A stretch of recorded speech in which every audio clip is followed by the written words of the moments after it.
The milk from family dairies, sponsored by Senator Welch, Sanders, and King, and Fetterman, would help stem the tide of bankruptcies and dairy farmers going out of business.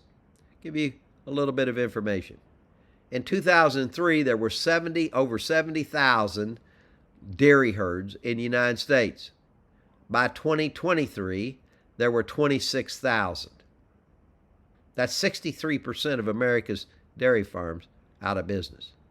And this farm bill does nothing to stop that tide.